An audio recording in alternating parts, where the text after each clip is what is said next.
Tips para humaba yung buhay. Number 1, dapat alagaan yung sarili.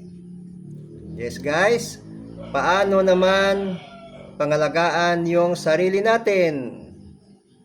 Kumain ng husto. Uminom ng maraming tubig. Kumpleto yung tulog natin. Bigyan ng tamang pahinga yung katawan. Number 2, huwag mag-drive kung lasing. And guys, number 3, umiwas sa mga bisyo na makasira sa katawan. Number 4, huwag kumain at uminom ng nakasira sa katawan or kalusugan.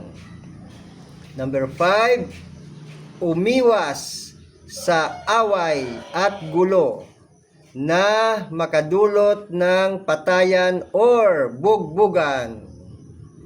Number 6, hingiin kay Lord na bigyan ka ng mahabang buhay